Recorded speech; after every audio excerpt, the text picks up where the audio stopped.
이 시간 다 같이 말씀을 보시겠습니다. 히브리서 11장 20절 말씀 보겠습니다. 히브리서 11장 20절 말씀 한 목소리로 합독하겠습니다. 히브리서 11장 20절 말씀입니다. 시작. 믿음으로 이삭은 장차 있을 일에 대하여 야곱과 에서에게 축복하였으며. 아멘. 착석하시겠습니다. 간혹 연주회를 가보면은 이제 피아노 연주하는 바로 옆에 한 사람이 더 앉죠. 그 사람이 페이지 터너라는 사람입니다. 페이지를 넘겨주는 사람입니다. 이 사람의 해야 될 일이 무엇이냐면은 페이지 터너의 조심해야 될 부분들이 무엇이냐면은 화려한 옷을 입지 않는 것입니다. 그래서 연주자보다 더 뛰어나서는 안 되니까요. 또 악보를 넘기는 소리가 들려서는 안 됩니다. 또 연주자를 방해해서 안 됩니다. 얼굴도 더 이뻐서는 안 됩니다. 그렇진 않고요. 어쨌든 이제 연주자보다는 표시가 나면 안 되는 사람이 페이지 터너입니다. 우리가 신앙생활 하다 보면은 참 교회에서도 조용하게 주님을 잘 섬기는 사람들이 있습니다. 성경에서도 보면은 아주 특출나게 믿음이 좋은 사람들이 보여지기도 하죠. 아브라함 같은 사람은 아주 장엄하고 또 화려한 그런 모습들을 우리가 볼 수가 있습니다. 그런데 오늘 본문의 말씀에서는 이삭이라는 사람을 우리가 볼 터인데, 이삭은 좀 조용한 사람입니다. 평범한 사람입니다. 그렇게 티가 나지 않는, 그래서 히브리서에서도 보면은 우리가 히브리서 11장을 통해서 믿음의 사람들에 대해서 보고 있는데 딱 한 절만 나와 있는 그런 사람이라고 할 수가 있겠죠. 교회에서도 마찬가지입니다. 그런 사람이 참 중요한 경우가 있습니다. 누구나 다 목사가 될 수가 있는 것도 아니고, 누구나 다 집사님이 될 수가 있는 것도 아니고, 누구나 다 부스장이 될 수가 있는 것도 아닙니다. 그래서 어떤 경우에는 리더보다는 헬퍼가 더 필요할 때도 있습니다. 이 이삭을 보면은 특별하게 특출난 것이 아님에도 불구하고 하나님께서 26장에 보면은 이삭에게 100배의 축복을 해주셨다, 그렇게 말씀하고 있습니다. 100배의 축복, 우스운 것이 아니죠. 오늘날 많은 사람들이 투자하면서 10배의 축복을, 10배의 이익을 남겼다 하면은 대박났다라고 이야기를 합니다. 그런데 100배의 축복을 받았다라고 말씀하고 있습니다. 그래서 오늘 본문의 말씀을 가지고 평범함 속에서의 특별한 은혜, 평범함 속에서의 특별한 은혜라는 제목으로 말씀을 나누겠습니다. 첫 번째로, 어떻게 살아갈 때 우리가 이삭 같은 축복을 받을 것인가, 삶의 주도권을 주님께 드려야 함을 알 수가 있습니다. 삶의 주도권을 주님께 드려야 된다. 창세기 26장에 보면은 이제 이삭에 대해서 나와 있습니다. 그런데 이삭이 창세기 26장에 보면은 그랄 지역에서 살면서 그가 했던 일이 뭐 별게 없어요. 우물을 파는 것밖에 없습니다. 우물 파는 거. 그래서 그랄 지역에서 우물을 파면은 또 그 지역 사람들과 분쟁이 되어지고, 그러니까 토종 사람들이 있었던 것이죠. 그래서 왜 우리 지역에서 우물 파느냐 하면 또 쫓겨나가게 되고 3번씩이나 옮겨 다닙니다. 여러분, 우물은요, 그 당시 우물은 상당한 재산적 가치가 있었습니다. 사막이기 때문에 물이 부족하기도 하고 또 물이 잘 나오지도 않는 상황 속에서 우물이 나왔다는 것은 거의 노다지를 발견한 것이나 마찬가지일 정도로 중요한 역할을 합니다. 그런데 조금 분쟁이 있다고 해서 쉽게 포기하고 떠날 수 있는 것이 아니란 말이죠. 그럼에도 불구하고 이삭은 싸우지 않습니다. 그냥 포기하고 떠납니다. 그러니까 하나님께서 그에게 르호봇이라는 우물을 주십니다. 하나님께서 내 장소를 넓게 해주셨다, 그런 뜻입니다. 그러니까 결국은 하나님께서는 이 이삭에게 결국은 축복해 주시는 것이죠. 분쟁하지 아니하고. 그런데 우리가 한번 생각해 볼 수 있는 것이 무엇이냐면은, 왜 억울한 일을 만났음에도 불구하고, 왜 안타까운 일을 만났음에도 불구하고 분쟁하지 않고 쉽게 떠날 수 있을까요? 여러분 같으면 그렇게 할 수 있겠습니까? 어려운 일을 만났을 때에 또 내가 잘못하지 않았음에도 불구하고 오해받고 있었을 때에, 그랬을 때도 그냥 묵묵히 싸우지 않고 그렇게 갈 수 있을까요? 그런데 그 이유가 무엇인가 하면은 이삭에게는 하나님의 주도적인 그 주권, 하나님께서 말씀하신 그 신실함, 언젠가는 베풀어 주실 것이라는 능력, 그것을 믿고 있었기 때문에 그렇습니다. 그것을 언제 경험했습니까? 그랄 지역 가니까 그의 아내가 이뻤는가 봅니다. 리브가가 이뻤었겠죠. 그래서 리브가를 많은 사람들이 탐내기도 하고, 또 그랄 지역의 왕이었던 아히멜렉도 그런 마음을 갖게 되었죠. 그런데 하나님께서 아히멜렉에게 그렇게 하지 말라라고 해서 결국은 하나님께서 그 아내를 보호하여 주신 것을 그는 경험하였습니다. 그러니까 결국은 하나님께 주도권을 맡겨드리고, 내가 좀 억울하고 내가 좀 맞지 않는다 할지라도 그 하나님께 주도권을 맡기고 나아가니까 하나님께서는 보호하시고 인도하여 주시더라라는 것입니다. 여러분, 우리의 삶 속에서도 그렇죠. 그래서 우리가 어떻게 우리가 하나님의 주도권을 맡겨드릴 수 있는가 하면은요, 그것은 하나님 말씀에 대한 신뢰감입니다. 자, 창세기 26장 24절 말씀 보겠습니다. 창세기 26장 24절 같이 한번 읽어보겠습니다. 시작. 그 밤에 여호와께서 그에게 나타나 가라사대 나는 내 아비 아브라함의 하나님이니 두려워 말라. 내 종 아브라함을 위하여 내가 너와 함께 있어 내게 복을 주어 내 자손으로 번성케 하리라 하신지라. 아멘. 아멘.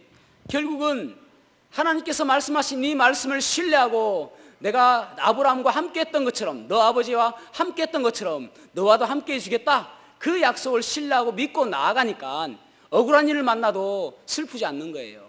억울한 일을 만나도 좌절하지 않는 것입니다. 결국은 하나님께서 고치시고 보상하여 주실 것이라는 믿음이 있었기 때문에 그렇습니다. 어떤 어린아이가 있었는데 그의 아버지는 화가입니다. 근데 이 어린아이가 이제 그 도화지에다가 풍경화를 그리려고 하는데, 그리다 보니까 물감이 그냥 뚝뚝뚝 떨어져 가지고 그림을 망쳐놓은 것입니다. 그래서 울상이 된 거예요. 아빠, 내 그림이 완전 망쳐버렸어요, 내 그림을. 그러니까 아빠가 걱정 마라, 내가 누구냐, 화가 아니냐.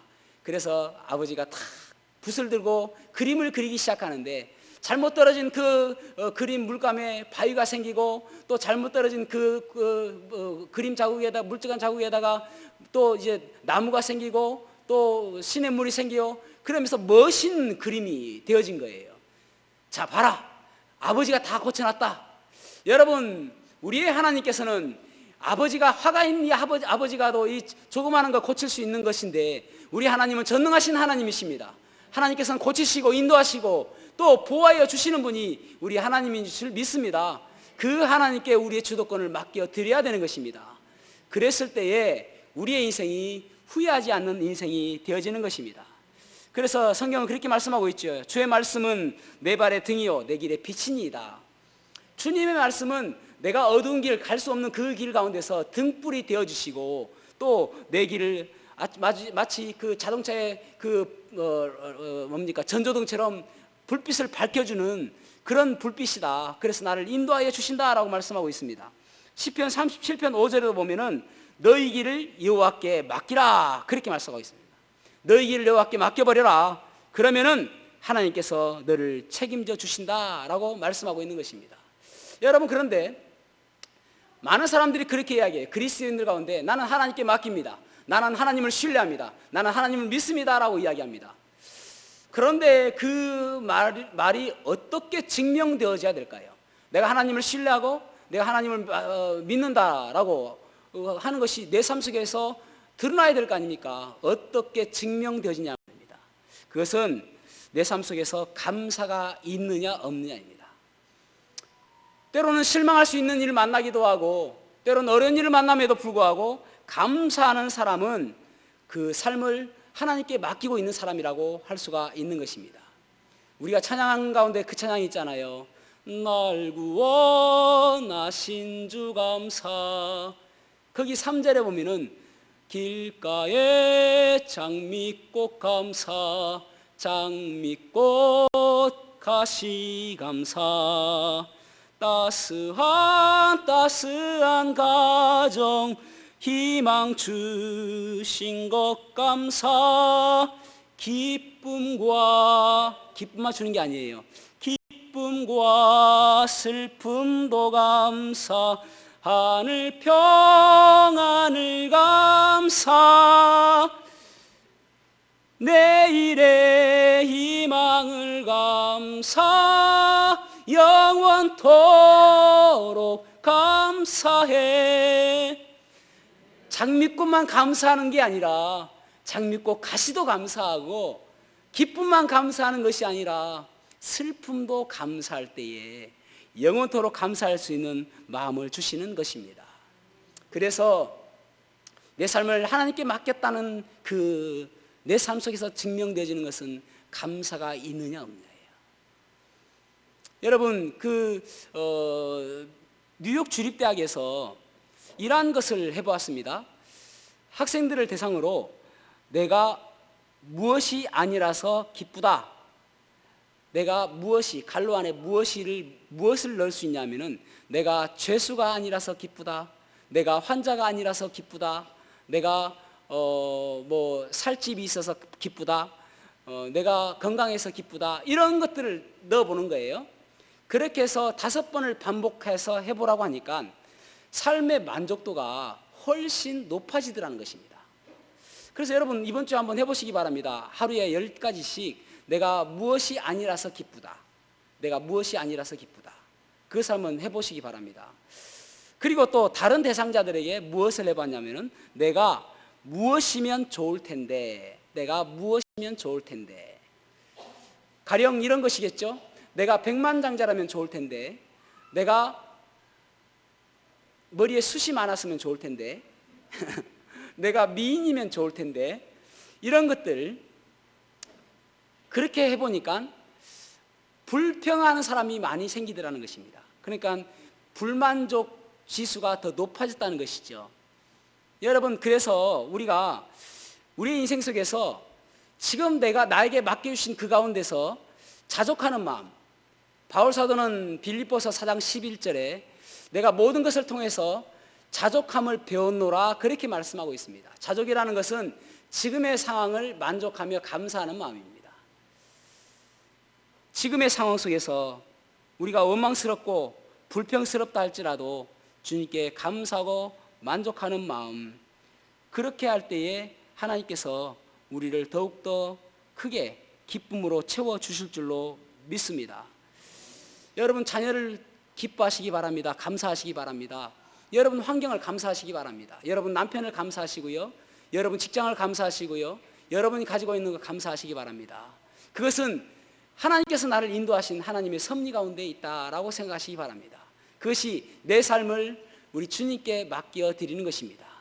두 번째로 우리가 이삭을 통해서 배울 수 있는 축복은 무엇이냐면요, 내 생각대로 하지 말아야 됩니다. 그러니까 다시 말씀을 드리자면은, 내 생각대로 살지 않고 내 삶을 날마다 교정하며 수정하며 하나님 말씀대로 살아가는 모습이 있어야 된다라는 것입니다. 여기 27장에 가보면 이삭이 나이가 많아 눈이 점점 어두워져 잘 보이지 않았다라고 말씀하고 있습니다. 성경에서 눈이 보이지 않는다는 표현을 굳이 하는 이유는 무엇이냐면은, 대부분 영적 분별력이 점점 떨어졌을 때에 눈이 보이지 않는다라는 표현을 합니다. 예를 들어서 사무엘상 3장 2절에 보면은 엘리 제사장이 점점 눈이 어두워졌다라고 표현하고 있습니다.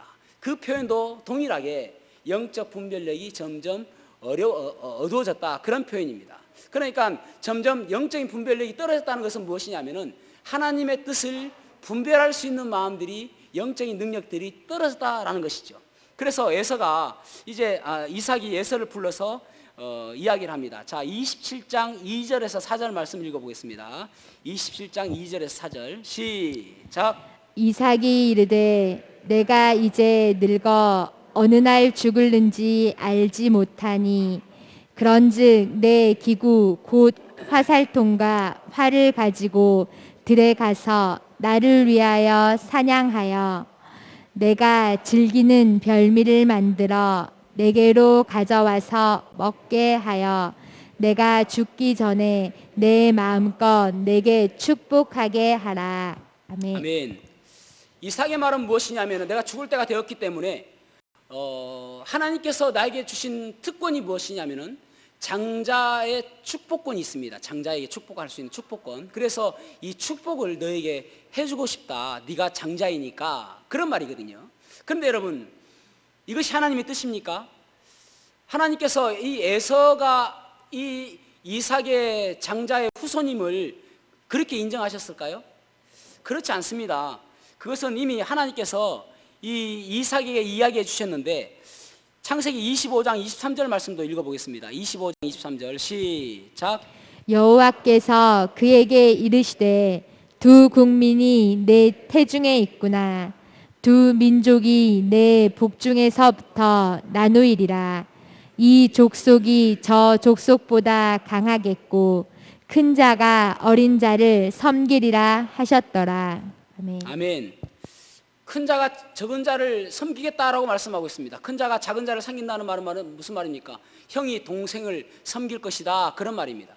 그런데 이 이삭의 마음에는 에서를 사랑하는 마음이 있었고 에서가 더 좋았습니다. 왜 좋았는가? 그 이유가 창세기 25장 28절에 뭐라고 적혀있냐면은 이삭은 에서가 사냥하고 이삭은 에서의 사냥한 고기를 좋아함으로 그를 사랑했다, 그렇게 말씀하고 있습니다. 그러니까 에서를 사랑한 이유가 무엇이냐면은 에서가 사냥한 고기가 너무 맛있단 말이에요. 그래서 에서를 사랑했다. 지극히 육적이지 않습니까? 지극히 본인 생각 아닙니까? 하나님의 생각이 아니라 그런 생각을 가지고 있었던 것입니다. 그러니까 이제 에서에게 이야기를 했을 때에 리브가는 또 다른 마음입니다. 리브가는 야곱을 사랑했지만은 리브가는 하나님의 뜻을 알고 있었던 것 같습니다. 이미 이것은 하나님께서 이미 주셨는데 부부가 다 알고 있었겠죠. 그래서 리브가는 그게 하나님의 뜻이 아닌데 싶어서 이제 리브가의 방법대로 이삭을 분장하고 그래서 맛있는 고기로 이제 요리를 해서 그래서 이삭에게 가서 이 이삭의 축복을 야곱에게 받게 하는 것으로 우리가 다 알고 있습니다. 그래서 야곱이 이제 갔다가 나왔어요. 축복을 받고 뒤늦게 에서가 사냥한 고기로 또 맛있는 고기를 반찬을 해가지고 요리를 해가지고 이 이삭에게 갖다 가져다 줍니다. 그때의 이삭의 표정이 어땠는지 자 보십시오. 27장 33절 말씀 읽어보겠습니다. 27장 33절 시작. 이삭이 심히 크게 떨며 이르되 그러면 사냥한 고기를 내게 가져온 자가 누구냐? 네가 오기 전에 내가 다 먹고 그를 위하여 축복하였은즉 그가 반드시 복을 받을 것이니라. 아멘. 여기 보면은 뭐라고 적혀있냐면은 이삭이 심히 크게 떨며 이랬습니다. 심히 떨었다. 이 표현을 세번역에서는 뭐라고 번역을 했냐면은 충격을 받고 부들부들 떨었다, 그렇게 표현했습니다. 여러분, 이것이 화가 나서 이놈 나쁜 놈, 형의 그 축복을 빼앗아간 놈, 그런 마음으로 썼을까요? 그것보다는 제가 생각할 때는 그런 것 같습니다. 그때 비로소 망치로 한 대 머리를 두드려 맞는 것처럼 하나님께서 동생을 축복하여 주실 것이라는 그 말씀이 깨달아진 것 같습니다. 그러니까 그 깨달아졌기 때문에 제일 뒤에 보면 그렇게 말씀하고 있잖아요. 그가 반드시 복을 받을 것이니라. 야곱이 반드시 복을 받을 것이다. 그의 생각을 바꾼 것입니다.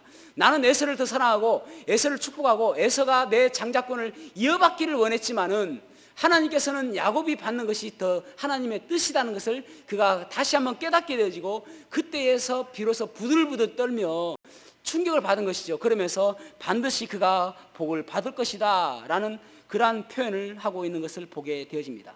여러분, 하나님의 뜻과 계획, 우리들도 하나님의 뜻과 계획을 알고 있지 않습니까? 그래서 믿음이라는 것은 무엇이냐면은 하나님의 뜻과 계획 가운데서 내 생각과 내 방법을 교정하는 것이 믿음입니다. 다시 한번요.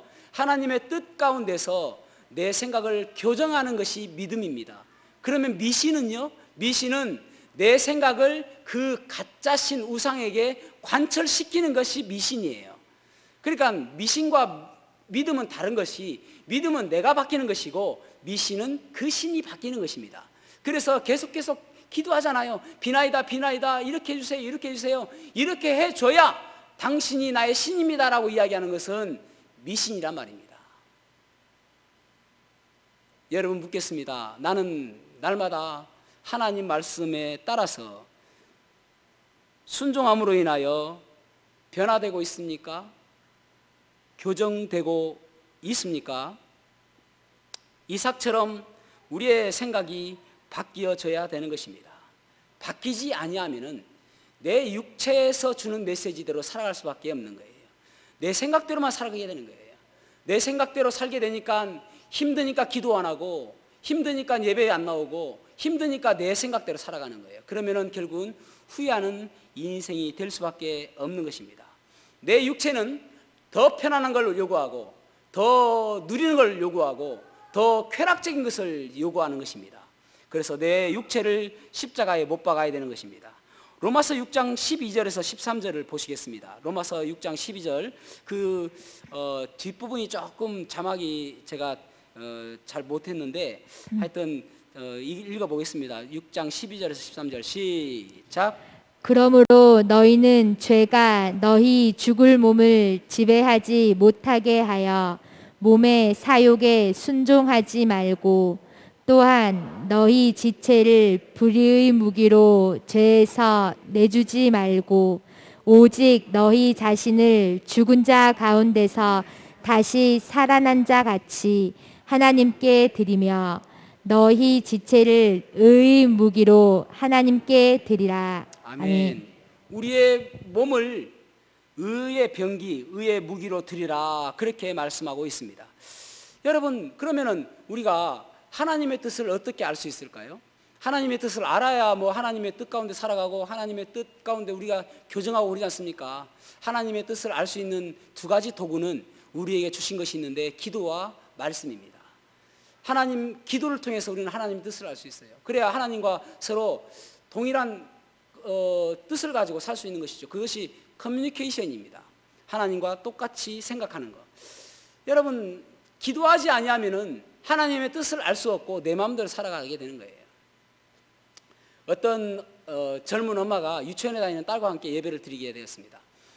이제 예배를 처음에는 딸이 아주 유치원에 다니는 딸인데도 불구하고 아주 예배를 조용히 잘 드리는 거예요. 그러다가 갑자기 이제 딸이 엄마를 툭툭 치면서, 엄마, 나 심하려.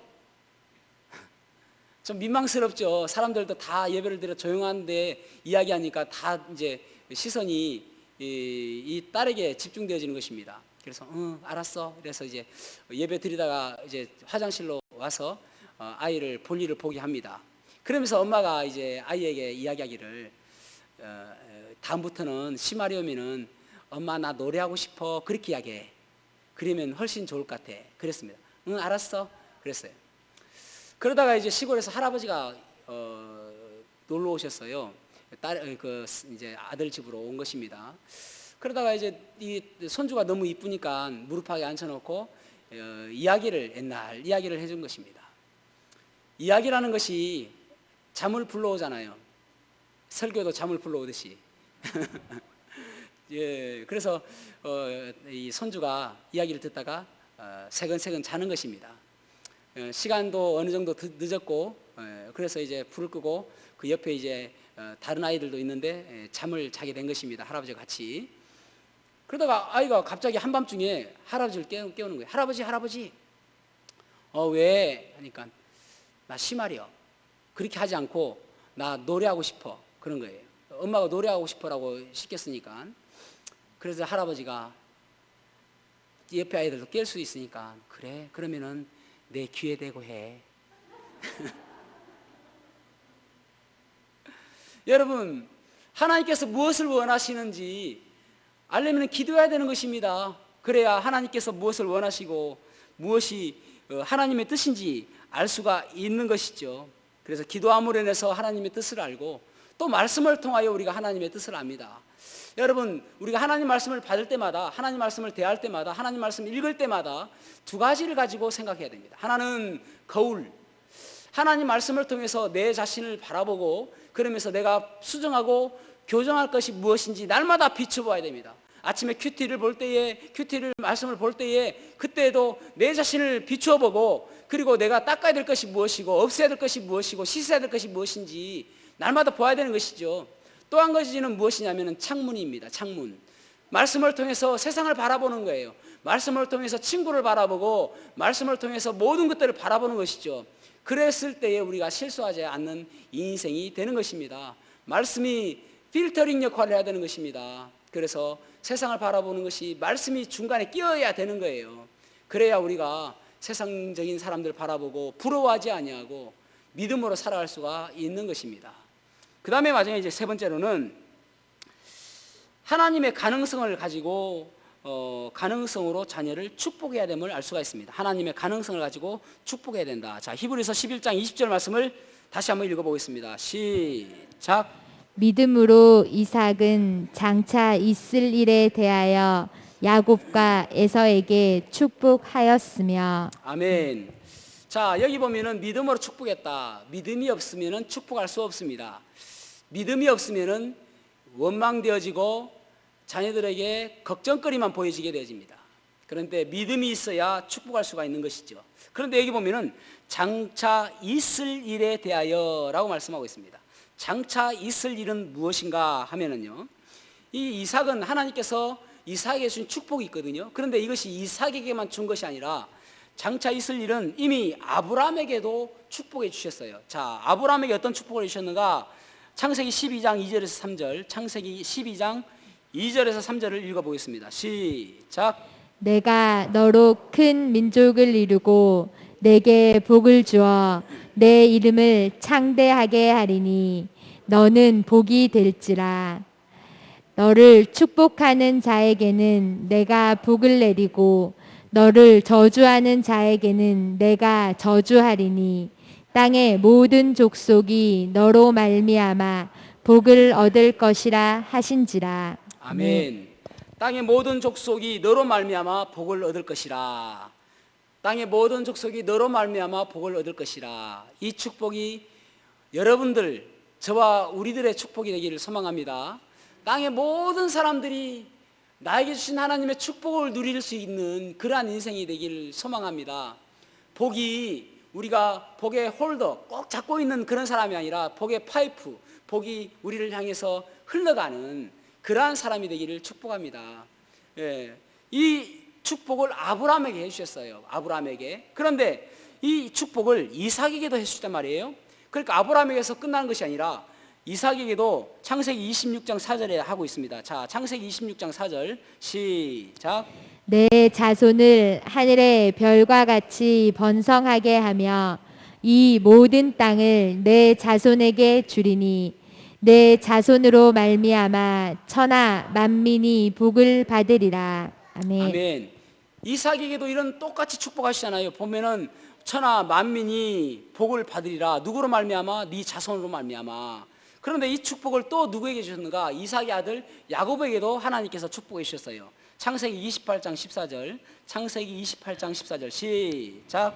내 자손이 땅의 티끌같이 되어 내가 서쪽과 동쪽과 북쪽과 남쪽으로 퍼져나갈지며 땅의 모든 족속이 너와 내 자손으로 말미암아 복을 받으리라. 아멘. 아멘.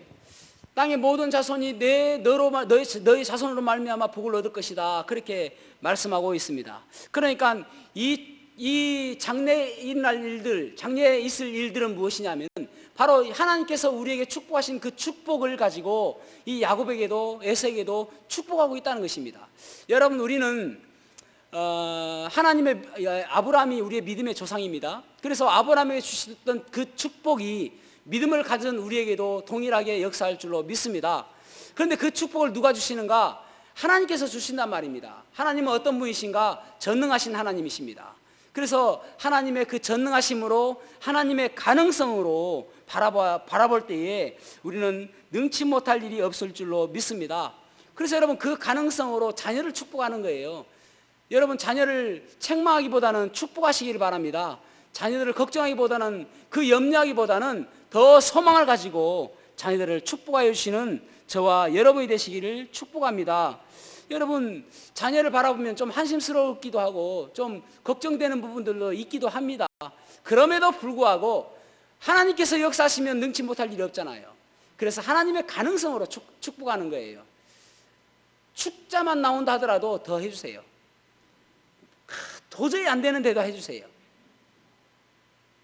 어떤 아이가 그런 아이가 있었다고 그러지 않습니까? 하도 공부를 안 하고 노니까, 맨날 게임하고 노니까 아버지가 아들에게 그렇게 이야기한 거예요. 아들아, 야, 너 왜 이렇게 공부 안 하냐?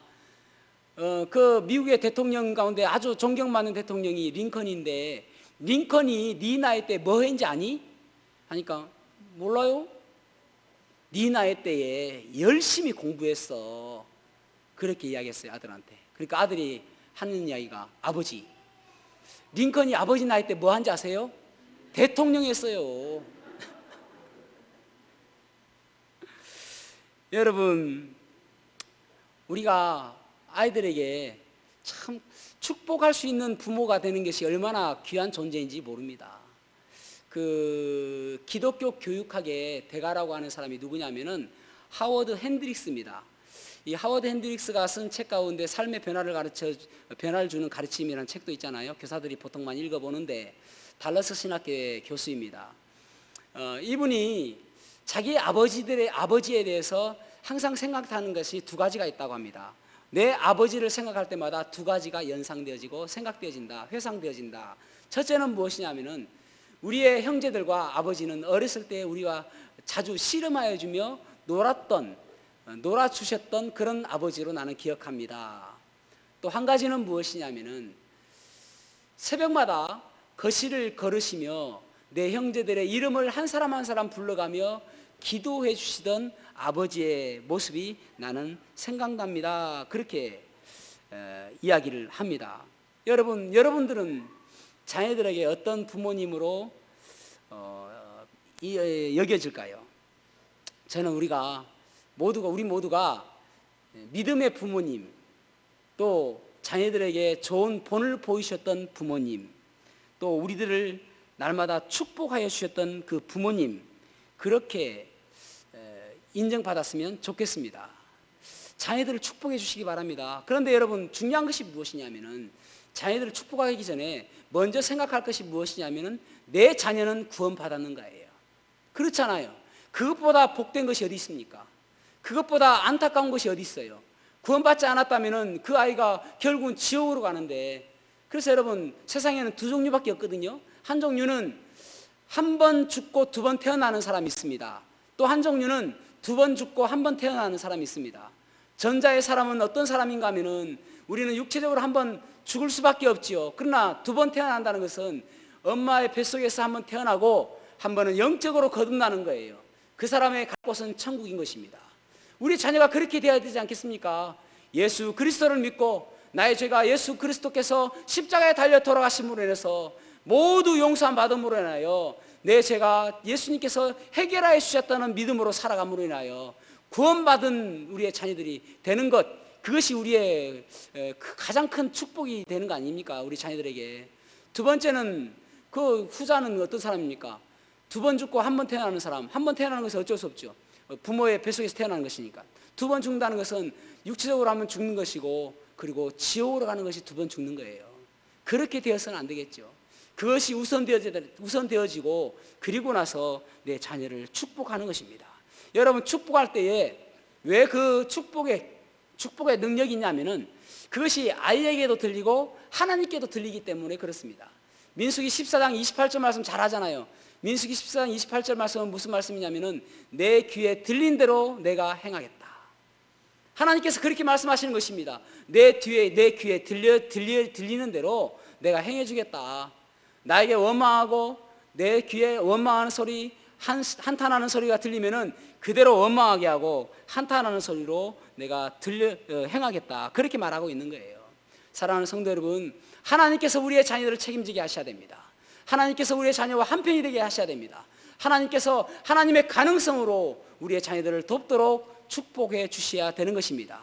그것이 믿음의 부모로서 해야 될 일인 것입니다. 어느 초등학교에서 운동회가 열렸는데, 운동회 같은 보면은 이제 그런 경기가 있죠. 막 달려가가지고 쪽지를 펴서 이제 미션을 행하는 것이죠.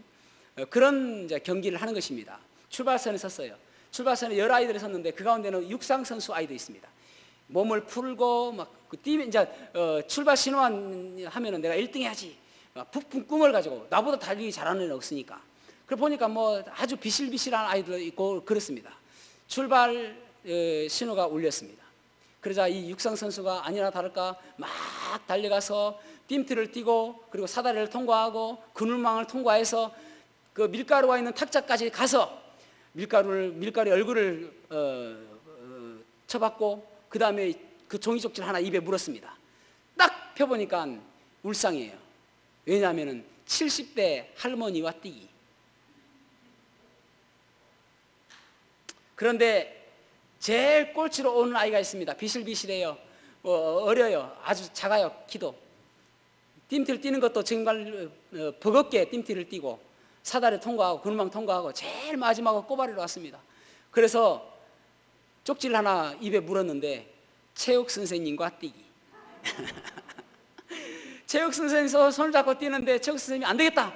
업혀라. 업혀가지고 그냥 막 달리는데 1등인 거예요. 1등. 여러분, 체육 선생님에도 그런 능력이 있는데 하나님은 천지를 창조하신 전능하신 하나님이십니다. 많은 사람들이 그런 이야기 하잖아요. 국회의원들도 당선되어지고 또 성공한 사람들의 주로 하던 이야기를 들어보면은 운칠기삼이다 라는 이야기를 참 많이 듣습니다. 운이 70%였고 30%는 내 노력과 기술이고 재주였다라고 이야기를 합니다.